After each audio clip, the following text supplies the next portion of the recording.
சினிமாவில் வந்து எப்படின்னா நீங்கள் எவ்வளோ பெரிய சாதனையாளராக இருந்தாலும் இன்றைய வெற்றி தான் உங்களுக்கு வந்து பேசப்படணும் போது அது சங்கராக இருந்தாலும் யாராக இருந்தாலும் இப்படி தான் அது சினிமாவை அது நம்ம ஏற்றுக்கொள்ள தான் வேணும். அது நம்ம இப்போ வந்து சங்கரை வந்து நம்ம விமர்சனம் பண்ணலை, இருக்கிற ரியாலிட்டியை நம்ம சொல்கிறோம். அப்படி இருக்கும்போது வேல்பாரி கதையில் ஆல்ரெடி அது ஹீரோ இல்லை, தயாரிப்பாளர் இல்லை, அது நடந்துட்டு இருக்கு. எப்படியாவது தொடங்கிடணும்னு முயற்சி பண்ணுறாரு. இப்போ இப்படி ஒரு சூழ்நிலை நீங்கள் சொன்ன மாதிரி பார்த்தீங்கன்னா அது தேவாரா படத்தில் சில காட்சிகள் வந்துருச்சு, அதுக்கப்புறம் RRR படத்தில் வந்து சில காட்சிகள் வந்திருக்கு.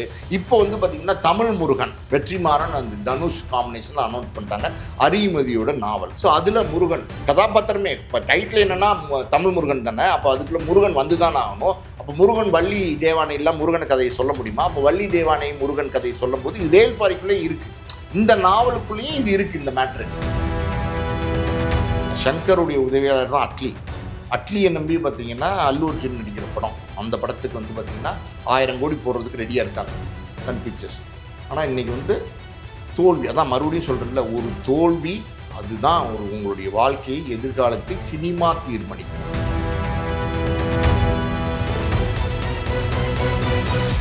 மீடியா சர்க்கிள் நேயர்களுக்கு வணக்கம். இன்றைக்கு நம்ம நேர்களுக்கு ஆஸ்கார் மூவிஸ் தயாரிப்பாளர் பாலாஜி பிரபு அவர் நம்மோடு இருந்திருக்காங்க. பேசலாம் சார். வணக்கம். வணக்கம். தமிழ் சினிமாவில் ஒரு காலத்தில் இயக்குனர் அப்படின்னாலே வந்து உதாரணமாக சொல்ல போகிற ஒரு இயக்குனர் சங்கர். பெரிய ஹீரோக்கள் இருந்து புதுசாக ஒரு ஹீரோக்கள் வரை எல்லோருமே சங்கர் படத்தில் நடிக்க மாட்டோமா அப்படிங்கிற ஒரு ஆர்வம் இருக்கும். ஆனால் சமீபத்தில் அவர் கொடுத்த 2 படங்கள் கேம் சேஞ்சர், இந்தியன் 2 ரெண்டுமே பெரிய அளவில் ஒரு டிசாஸ்டராக மாறினது, கரியரே காலி பண்ணி விட்டுருச்சு. அந்த அளவுக்கு தான் இருக்குது. இந்த சூழலில் வேல்பாரி படத்தை வந்து எடுக்க போகிறதா சொல்லிட்டு இருந்தார். எந்த ஹீரோவும் நடிக்க தயாராக இல்லை, குறிப்பாக வந்து தயாரிப்பாளர் வந்து ரெடியாக இல்லை. 3 பார்ட்டாக எடுக்கிறதுனால 1000 கோடி ஒரு நம்பி 1000 கோடி செலவு பண்ணால் ரிட்டர்ன்ஸ் வருமா அப்படிங்கிற யோசனையில் இருந்தால் தகவல் வந்தது. சூழலில் சமீபத்தில் வந்து 2-3 படங்களில் வந்து வேல்பாரி அந்த நாவலில் இருந்து காட்சிகள்லாம் உருவிட்டாங்க அப்படிங்கிற மாதிரி சங்கர் அப்செட்டாக இருக்கிறதாவும், தமிழ் முருகன் அப்படின்னு தனுஷ் நடிக்க வெற்றிமாறன் இயக்கத்தில் ஒரு டீசர் சமீபத்தில் வெளியானது. அதில் கூட பார்த்தீங்கன்னா முருகன் சம்மந்தப்பட்ட காட்சிகள்லாம் வேல்பாரி நாவலில் இருந்தால் எடுத்துட்டாங்க அப்படிங்கிற மாதிரியான தகவல்லாம் வந்துட்டு இருக்கு. என்ன சார் நடக்குது? சொல்லி பார்த்தீங்கன்னா சங்கர் ஒரு காலத்தில் நீங்கள் சொன்ன மாதிரி ஒரு பெரிய டைரக்டர், உண்மையிலுமே பிரம்மாண்ட டைரக்டர். அவர் எடுத்த படங்கள் எல்லாமே வந்து நல்ல படங்கள், பிரம்மாண்டமான படங்கள். அதாவது ரொம்ப கருத்துள்ள படங்களா அப்படின்னா அப்படி இல்லாட்டா கூட பார்த்தீங்கன்னா பிரம்மாண்டத்திலே வந்து சங்கர் வந்து அப்படியே வந்து அது ஓட்டிடுவார் படத்தை. கமர்ஷியலாக ஆமாம், கமர்ஷியலாக ஓட்டிடுவார். எல்லா கதைகளுமே பார்த்தீங்கன்னா அது அந்த கதைக்கு தேவைப்படுதோ இல்லையோ அந்த பிரம்மாண்டத்துக்குள்ளே வந்து சங்கர் போயிடுவார். பிரம்மாண்டம்னா அப்படி சங்கர் தான். பிரம்மாண்ட இயக்குனர் அப்படின்னு சொன்னாலே போதும் இம்மீடியட்டாக வந்து சங்கர் தான் அப்படின்னு சொல்லுவாங்க. அந்த அளவுக்கு ஒரு பேரும் புகழோடு இருந்தார். மிகப்பெரிய ஒரு டெக்னீஷியன், அதுல எல்லாம் நம்ம மாட்டுக்கிறது சொல்ல முடியாது. அதாவது இன்னைக்கு சினிமா துறையில் இருக்கிற அட்வான்ஸ் டெக்னாலஜின்னு சொல்லுவாங்கள்ல, எல்லாத்தையும் வந்து பயன்படுத்த தெரிந்த ஒரு இயக்குனர். இது எப்படின்னா நிறைய விஷயங்கள் இருக்கலாம், அதை பயன்படுத்த தெரியணும், எப்படி பயன்படுத்தணும், எந்த இடத்துல பயன்படுத்தணும், இதெல்லாமே தெரிந்த ஒரு இயக்குனர். அந்த விதத்தில் நம்ம தமிழ் சினிமாவில் வந்து சங்கர், மணிரத்னம் 2 பேருமே வந்து ரொம்ப கில்லாடியான இயக்குனர்கள், ரொம்ப திறமையான இயக்குனர்கள். அதை நம்ம எதுவுமே சொல்ல முடியாது. அந்த மாதிரி பார்த்திங்கன்னா அவர் எடுத்த படங்கள் எல்லா படங்களுமே பிரம்மாண்டமான படங்களாக இருந்துச்சு. ஏன் இந்தியன் எடுத்தார், அந்த இந்தியன் படமே பார்த்திங்கன்னா அந்த கதைக்கு தேவைப்பட்டது, அந்த கதைக்கு தேவைப்படாத பல விஷயங்கள், மாயா மச்சிந்தா அப்படி இப்படின்னு சாங்கிங்கன்னு போட்டு அதை கிராண்டியர்னு சொல்லுவாங்க, அதை பண்ணிடுவார். காதலன் படத்தில் பார்த்தீங்கன்னா ஒரு கிளாஸில் bus, Urvasi take it easy Urvasi, Pettai rap song, அப்படி இப்படின்னு அந்த கமர்ஷியலாக ஒரு படத்தை கொண்டு போய் மக்கள்கிட்ட எப்படி சேர்க்கணும், அதே நேரத்தில் அந்த மக்களுக்கு பிடித்தமான பிரம்மாண்டத்தை எப்படி வந்து மக்களுக்கு காட்டணும் அப்படிங்கிற ஒரு ஸ்டைலு, அது வந்து சங்கரோட ஸ்டைலு. அந்த ஸ்டைலில் அவர் ட்ராவல் பண்ணிகிட்டே இருந்தார். ஆரம்பத்தில் முதல் படத்துலேருந்து அவர் எடுத்த எல்லா படங்களுமே அந்த பிரம்மாண்டம் தான். அது வந்து நீங்கள் ஒரு படம் கூட சங்கர் படம் வந்து பிரம்மாண்டம் இல்லாமல் இருக்கவே இருக்காது. ஆனால் ஒரே ஒரு படம் இருக்குது, அது வந்து பார்த்திங்கன்னா முதல்வன். அது காரணம் என்னென்னா அந்த படத்தினுடைய தயாரிப்பாளர் வந்து சங்கர். ஸோ அந்த முதல்வனை பற்றி நம்ம அப்புறம் வருவோம். ஆனால் அது அந்த பிரம்மாண்டம் அவருக்கான தயாரிப்பாளர்கள் எடுத்தாங்க. ஜீன்ஸ் படம்லாம் பார்த்தீங்கன்னா அன்னைக்கு வந்து பிரசாந்துக்கு மார்க்கெட்டே கிடையாது. பிரசாந்த் எல்லாம் பார்த்தீங்கன்னா 0 மார்க்கெட்டில் இருந்தார். அன்னைக்கு வந்து சங்கரோட 3 வருஷம் ட்ராவல் பண்ணார் பிரசாந்த். ஆனால் ஜீன்ஸ் வந்து ஒரு நல்ல படம், வெற்றி படம். படத்துக்குள்ளே ஏதோ ஒரு பெரிய கருத்து இருக்கா அப்படின்னா இல்லை, ஆனால் அந்த படம் நல்ல படம் தான், பார்க்கலாம். ஜனரஞ்சகமாக மக்கள் வந்து ரசித்தாங்க. உலகத்தில் பார்த்தீங்கன்னா 7 அதிசயங்கள் இருக்குன்னா அந்த 7 அதிசயங்களையும் ஒரு பாட்டுக்குள்ளே கொண்டு வரேன் அப்படின்னும் போது ஆடியன்ஸ்க்கு அது ஒரு பெப்பியான ஒரு விஷயம்தான். ஆனால் அதுக்குள்ளே என்னன்னா 7 அதிசயத்துலேயும் ஷூட் பண்ணுறதுங்கிறது இருக்குல்ல, அது ஒரு பெரிய சேலஞ்சில் எத்தனை நாட்டுக்கு போக வேண்டியிருக்கு.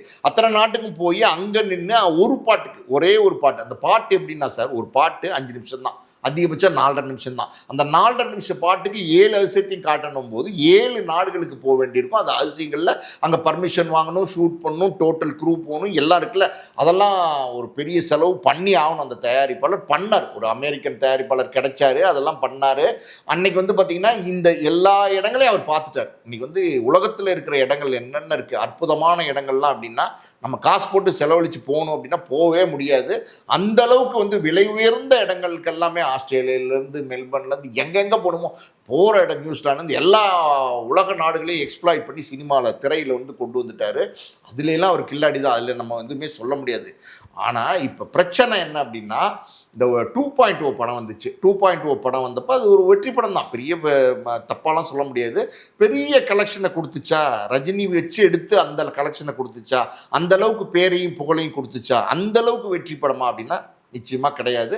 நல்ல படம், அதில் மாட்டுக்கிறது கிடையாது. ஆனால் அதுக்கப்புறம் வந்து பார்த்திங்கன்னா அவருடைய அடுத்தடுத்து அவர் எடுத்த படங்கள் எல்லாமே பார்த்திங்கன்னா மிகப்பெரிய தோல்வி படங்களாக முடிஞ்சிருச்சு. குறிப்பாக வந்து இந்தியன் படம் ஒரு நல்ல படம், சிறந்த படம். அதில் கமலஹாசனுடைய நடிப்பெல்லாம் பார்த்திங்கன்னா ரொம்ப அற்புதமாக இருக்கும்.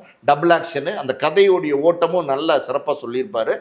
ஆனால் அந்த இந்தியன் 2ங்கிற படம் எடுக்கும்போது அதில் எதுவுமே இந்த படத்தில் இல்லை அப்படிங்கிறதை விட அந்த காலகட்டம், இந்தியன் வந்த காலகட்டம், அது கிட்டத்தட்ட ஒரு 20 வருஷத்துக்கு முன்னாடி வந்த காலகட்டம்னு வச்சுக்கோங்களேன். இப்போ இருக்கிற காலகட்டத்துக்கு வந்து பார்த்திங்கன்னா அதே லஞ்சம், அதே ஊழல் அப்படிங்கிற அந்த டெம்ப்ளேட் எடுத்துகிட்டு கதை சொல்லும்போது இன்றைக்கி இருக்கிற பசங்க, சின்ன பசங்க, ஜென்சி தான் இன்றைக்கி எல்லாமே ஜென்சி கையில் வந்துருச்சு. அப்படின்னும் போது அந்த ஜென்சி கிட்ஸுக்கு பிடிச்ச மாதிரி படம் கொடுக்க வேண்டிய கட்டாயம் இருக்குது. அந்த கட்டாயம் இருக்கிறதுனால அதை கொடுக்க முடியல சங்கரால்.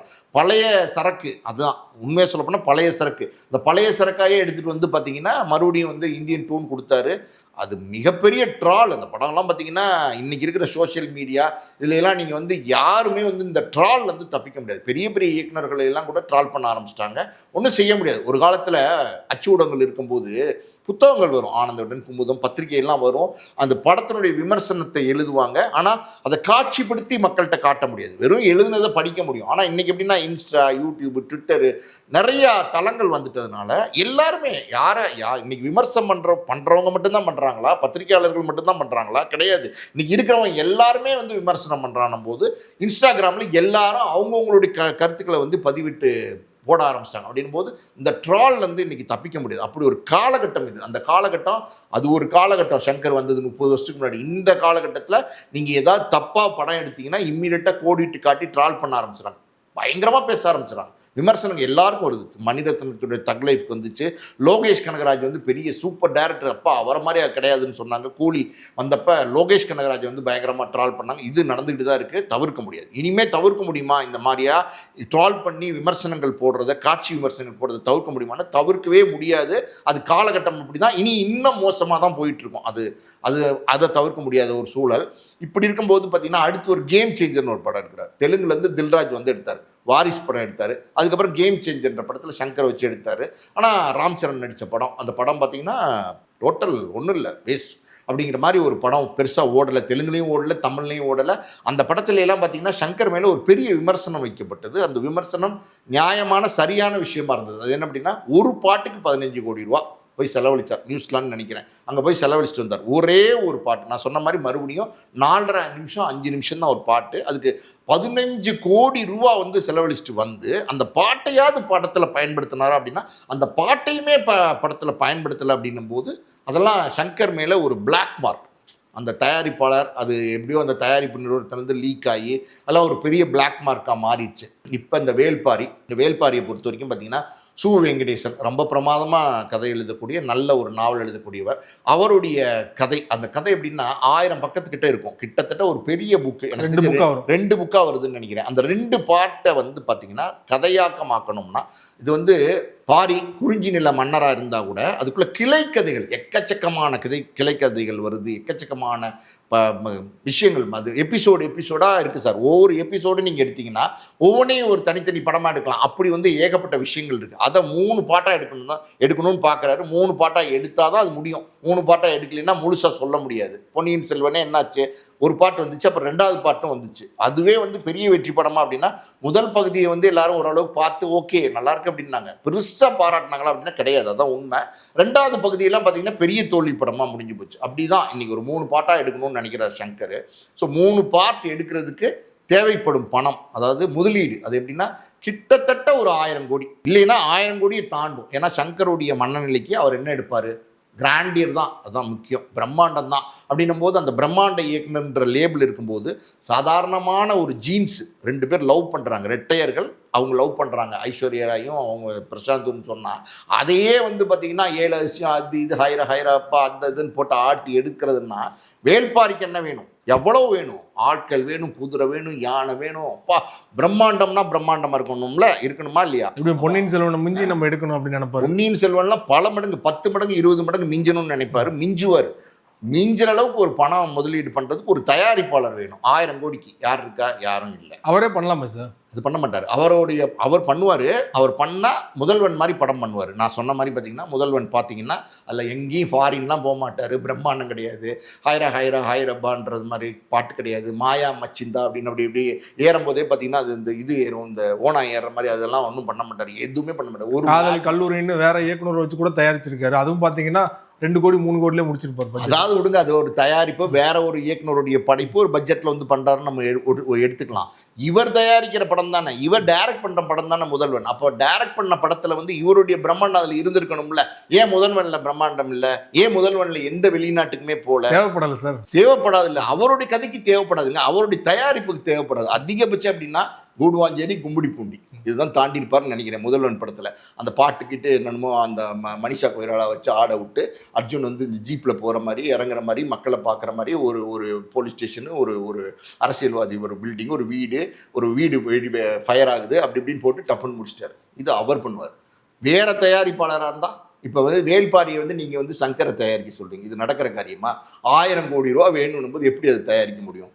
அது அவ்வளோ சுலபமான கிடையாது, தயாரிக்கக்கூடாதுன்னு கிடையாது.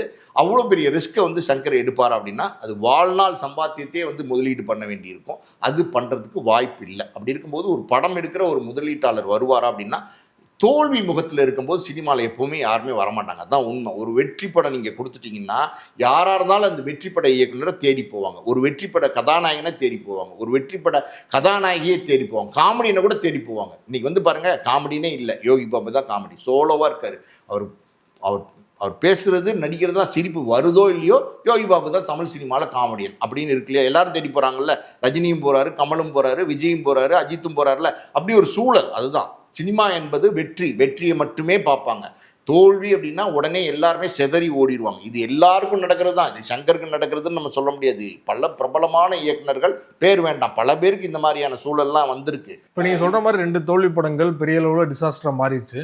ஆனாலும் வந்து நான் 1000 கோடிக்கு தான் படம் எடுப்பேன் ஏன் அடம் பிடிக்கிறாரு? அவர் நினைச்சா சின்ன பட்ஜெட்டில் கூட ஏதாவது லவ் ஸ்டோரி அந்த மாதிரி கூட எடுக்கலாம் இல்லையா? எடுக்க மாட்டாரு. கஷ்டம் சார். ஒவ்வொருத்தவங்களுக்கும் ஒரு ஜேர்னர் இருக்குது. இப்போ நீங்கள் வந்து பார்த்தீங்கன்னா அந்த ஜேர்னர் விட்டு நீங்கள் வெளியில் வர முடியாது. ஒருவேளை அப்படி வெளியில் வந்து ஒரு சின்ன ஒரு 2 கோடி ரூபாவில் ஒரு காதல் படம் இப்போ சங்கர் எடுக்கிறாருன்னு வச்சுக்கோங்க, அது எடுக்க முடியும்னு நினைக்கிறீங்களா? முடியவே முடியாது. அதுதான் உண்மை. ஒரு காலத்தில் அவர் ஏதோ குயிலோ அது ஒரு பேருன்னு நினைக்கிறேன், அந்த சின்ன ஒரு கதை ஒன்று, ஸ்டோரி லைன், லவ் ஸ்டோரி ஒன்று எடுக்கணும்னு ஆசைப்பட்டாருன்னு ஒரு தகவல்லாம் இருக்குது. கனவு படம்லாம் அதுதான் சொன்னார். கனவு படம் அதுதான், அது கனவாகவே இன்னும் வச்சிருக்காரு, அது வேறு விஷயம். ஆனால் வந்து பார்த்தீங்கன்னா இன்றைக்கி அதை மாதிரி எடுக்க முடியாது சார். ப்ராக்டிக்கலாக ரியாலிட்டியாக இன்றைக்கி புதுசாக வர ஒரு இயக்குனர் கூட ஒரு 50 கோடி ரூபா பட்ஜெட்டோடு தான் வராங்க. கேளுங்க ஸ்கிரிப்ட் சார், என்ன சார் பவுண்டர் இருக்கா, எல்லாம் இருக்குது, எவ்வளோ பட்ஜெட்? 50 கோடி. 50 கோடிங்கிறது வந்து இன்றைக்கி சினிமாவில் சாதாரணம். 70 கோடி 100 கோடி இப்படி தான் வராங்க. அப்படி இருக்கும்போது சங்கர் வந்து ஏற்கனவே அந்த காலத்திலே 50-60 கோடியை தொட்டு 100 கோடியை தொட்ட ஒரு இயக்குனர், அவர் வந்து இன்றைக்கி வந்து 2 கோடி 3 கோடி 4 கோடியில் எடுங்கன்னா எப்படி எடுக்க முடியும்? அதெல்லாம் பலவிதமான கஷ்டங்கள் அதுக்குள்ளே இருக்குது. இது என்ன தயாரிப்பாளர் இல்லை. ரெண்டாவது என்ன தெரியுமா, ஒரு பெரிய ஸ்டார் காஸ்ட் வேணும், பெரிய ஹீரோ வேணும், ஒரு ஸ்டார் வேல்யூ உள்ள மிகப்பெரிய அந்தஸ்தில் இருக்கிற பிஸ்னஸ் வேல்யூ உள்ள மார்க்கெட்டில் வந்து ஒரு பெரிய மார்க்கெட் உள்ள ஒரு ஹீரோ வேணும். அந்த ஹீரோ யார் அப்படிங்கிறது தான் இன்றைக்கி கேள்விக்குறி. ஏகப்பட்ட பேரை வந்து பிச் பண்ணி பார்த்துட்டார். இந்த கதையை வாங்கினதுக்கப்புறம் பல பேர்கிட்ட போயிருக்கிறாரு, போகாமலாம் இருந்திருக்க மாட்டார். அதான ரியாலிட்டி. ஒரு கதை வாங்கி 2-3 வருஷமாக வச்சுருக்காரு அப்படின்னா அதுக்கு யாரை போடலான்னு பல பேர் அப்ரோச் பண்ணியிருக்காரு. ஆனால் நடக்கலைங்கிறது தான் அது ரியாலிட்டி. அது சினிமாவில் வந்து அப்படின்னா நீங்கள் எவ்வளோ பெரிய சாதனையாளராக இருந்தாலும் இன்றைய வெற்றி தான் உங்களுக்கு வந்து பேசப்படும் போது, அது சங்கராக இருந்தாலும் யாராக இருந்தாலும் இப்படி தான். அது சினிமாவை வந்து நம்ம ஏற்றுக்கொள்ள தான் வேணும். அது நம்ம இப்போ வந்து சங்கரை வந்து நம்ம விமர்சனம் பண்ணலை, இருக்கிற ரியாலிட்டியை நம்ம சொல்கிறோம். அப்படி இருக்கும்போது வேள்பாரி கதையில் ஆல்ரெடி அது ஹீரோ இல்லை, தயாரிப்பாளர் இல்லை, அது நடந்துகிட்ருக்கு. எப்படியாவது தொடங்கிடணும்னு முயற்சி பண்ணுறாரு. இப்போ இப்படி ஒரு சூழ்நிலை நீங்கள் சொன்ன மாதிரி பார்த்தீங்கன்னா அது காந்தாரா படத்தில் வந்து தேவாரா படத்தில் சில காட்சிகள் வந்துருச்சு. அதுக்கப்புறம் RRR படத்தில் வந்து சில காட்சிகள் வந்திருக்கு. இப்போ வந்து பார்த்திங்கன்னா தமிழ் முருகன் வெற்றிமாறன் அந்த தனுஷ் காம்பினேஷனில் அனௌன்ஸ் பண்ணிட்டாங்க. அறிமதியோட நாவல், அதுவும் நாவலாக ரிசர்ச் பண்ணியிருக்காரான்னு தெரியல. அது வந்து ஒரு வரலாறு, ஒரு புராணம், அதெல்லாம் பற்றி அவர் ரொம்ப தெளிவாக பண்ணியிருக்காரு. ஸோ அதில் முருகன் கதாபாத்திரமே இப்போ டைட்டில் என்னென்னா தமிழ் முருகன் தானே, அப்போ அதுக்குள்ளே முருகன் வந்து தானே ஆகணும். அப்போ முருகன் வள்ளி தேவானை எல்லாம் முருகன் கதையை சொல்ல முடியுமா? அப்போ வள்ளி தேவானை முருகன் கதையை சொல்லும்போது இது வேள்பாரிக்குள்ளே இருக்குது, இந்த நாவலுக்குள்ளேயும் இது இருக்குது இந்த மேட்ரு. ஸோ நான் சொன்னேன்ல நிறைய பகுதிகள் இருக்குன்னு, அதில் ஒரு பகுதியாக இது இருக்குது அப்படின்னும் போது இதை வந்து அவங்க சொல்லித்தான் ஆவாங்க. யார்? வெற்றிமாறன் தனுஷ் சொல்லித்தான் ஆவாங்க, சொல்லித்தான் ஆகணும். அது நீங்கள் எப்படின்னா இந்த மாதிரி வரலாறு புராணம் இதெல்லாம் எடுத்து சொல்லும்போது எல்லாரும் வேறு வேறு மாதிரி கையாளுவாங்க, அது செய்யத்தான் செய்வாங்க, செய்யாதீங்கன்னு நம்ம சொல்ல முடியாது. ஸோ அப்படி இந்த படத்தில் இருக்கிற காட்சிகள் நிறைய காட்சிகள் வேறு வேறு படங்களில் வந்துருச்சு. லீகலாக ஒன்றும் பண்ண முடியாது அவரால், ஏன்னா அந்த நாவலை வந்து அவர் தான் வாங்கி வச்சிருக்காரு. அது ஒன்றும் பண்ண முடியாது சார். இந்த மாதிரி வந்து பார்த்தீங்கன்னா புத்தக வடிவில் இருந்தால் கூட, இது வரலாறு கற்பனை கதையாக இருந்தால் கூட பார்த்தீங்கன்னா நீங்கள் வந்து சில காட்சிகள் வந்து தவிர்க்க முடியாது. இப்போ முருகன் வள்ளி தேவானை கதாபாத்திரம் வருதுன்னும் போது அது ரிலேட்டடான விஷயங்களை மற்றவங்க எடுக்க தானே செய்வாங்க. இப்போ வெற்றிமாறன் எடுக்கிற படத்தில் அது இருக்குது, அதுதான் அந்த கதையை அப்படின்னும் போது அது எடுக்க தானே செய்வாங்க. அப்போ நம்ம அதை தவிர்க்க முடியாது. நீங்கள் அது கோர்ட்டுக்கெலாம் போக முடியாது. ஒரு சீன் எடுக்கிறாங்க, ஒரு காட்சி எடுத்துட்டாங்கலாம் நீங்கள் கோர்ட்டுக்கு போக முடியாது. முழு கதையே அது வந்து கற்பனை கதை தான். முழு கதையே வந்து நீங்கள் வந்து எடுத்தால் வந்து பார்த்தீங்கன்னா அப்போ நீங்கள் கோர்ட்டுக்கு போகலாம். ஆனால் அப்படி நடக்கலை, துண்டு துண்டாக எடுக்கிறாங்க. அப்படி இங்கே ஒன்று அங்கே ஒன்று அங்கே ஒன்று இங்கே ஒன்று எடுக்கும்போது எப்படி நீங்கள் கோர்ட்டுக்கு போய் என்னென்னு நீங்கள் வந்து ப்ரூவ் பண்ணி என்னென்னு நீங்கள் வந்து ஜெயிச்சு வர முடியும்? அதனால் அது வந்து ரொம்ப சாத்தியக்கூறு கிடையாது. அதுக்கு என்ன அப்படின்னா இது வந்து இன்னைக்கு வந்து இப்படி ஒரு சூழல், அது 2 வருஷமாக வாங்கி வச்சிருக்காரு, 2 வருஷமாக படமாக்க முயற்சி பண்ணிட்டு இருக்காரு. படமாக்க முயற்சி பண்ணிட்டு இருக்கிற இந்த காலகட்டத்தில் பார்த்தீங்கன்னா வேற ஆட்கள் வந்து இது ரிலேட்டடான சின்ன சின்ன கதைகளை எடுக்க ஒரே தீர்வு சீக்கிரம் ஒரு படம் எடுக்கிறது தான் ஒரே தீர்வு. அதுதான் கரெக்டாக சொன்னீங்க. இதுக்கு ஒரே தீர்வு வந்து சீக்கிரம் வந்து படத்தை ஆரம்பிக்கிறது தான். சீக்கிரம் படத்தை ஆரம்பிக்கணும்னா பெரிய ஹீரோ வேணும், பெரிய தயாரிப்பாளர் வேணும், பெரிய முதலீடு வேணும், எல்லாம் இருக்குது. இன்றைக்கி வந்து சங்கருடைய உதவியாளர் தான் அட்லியை நம்பி பார்த்தீங்கன்னா அல்லு அர்ஜுன் நடிக்கிற படம், அந்த படத்துக்கு வந்து பார்த்திங்கன்னா 1000 கோடி போடுறதுக்கு ரெடியாக இருக்காங்க சன் பிக்சர்ஸ். ஆனால் இன்றைக்கி வந்து தோல்வி, அதான் மறுபடியும் சொல்கிறேன்ல, ஒரு தோல்வி அதுதான் உங்களுடைய வாழ்க்கையை எதிர்காலத்தை சினிமா தீர்மானிக்கும். சினிமாவை பொறுத்த வரைக்கும் நீங்கள் எவ்வளோ பெரிய பிரம்மாண்டமான இயக்குனராக இருந்திருக்கலாம், நீங்கள் எவ்வளோ பெரிய சாதனையாளராக இருந்திருக்கலாம், என்ன வேணால் இருந்திருக்கலாம். ஆனால் சினிமாவை பொறுத்த வரைக்கும் வெற்றி, இன்றைய வெற்றி அது இருந்தால் உங்கள் பின்னாடி வருவாங்க, அது இல்லை அப்படின்னா உங்கள் பின்னாடி வரமாட்டாங்க, எல்லாருமே செதறி அடித்து ஓடிடுவாங்க. அப்போ அந்த வெற்றியை வந்து நீங்கள் வந்து கொண்டு வரணும் அப்படின்னா அது பண்ண முடியும், பண்ண முடியாதுன்னு சொல்ல முடியாது. அது கடுமையான அதுக்கான முயற்சி பண்ணி அது எப்படியாவது அதை கொண்டு வந்து அந்த ப்ராஜெக்டை வந்து அந்த ப்ராஜெக்டை நிரூபித்து காமிச்சிங்கன்னா மறுபடியும் உங்கள்கிட்ட எல்லாரும் ஓடி வருவாங்க. அதுதான் அந்த ரியாலிட்டி. அது எல்லாருக்கும் பொருந்துகிற விஷயந்தான், சங்கருக்கும் பொருந்திருக்கு. சீக்கிரமாக படம் எடுத்தால் நல்லாயிருக்கும். ஆனால் இந்த கதையெல்லாம் வந்து சார் உங்களுடைய கற்பனைக்கு ஏற்ற மாதிரி, கற்பனை வளத்துக்கு ஏற்ற மாதிரி, திரைக்கதை அமைக்கிறதுக்கு ஏற்ற மாதிரி மாற்றி பண்ண முடியும். இப்போ முருகன் வள்ளி தேவானை கதாபாத்திரம் அது வந்து வெற்றிமாறன் அவரோட பேட்டர்னில் சொல்லுவார், சங்கரா அவரோட பேட்டர்னில் சொல்லுவார், மணிரத்னம் டச் பண்ணாரா அவரோட பேட்டர்னில் சொல்லுவார். ஒவ்வொருத்தவங்களுக்கும் ஒரு பேட்டர்ன் இருக்குல்ல, யூனிக் ஸ்டைல் இருக்குல்ல.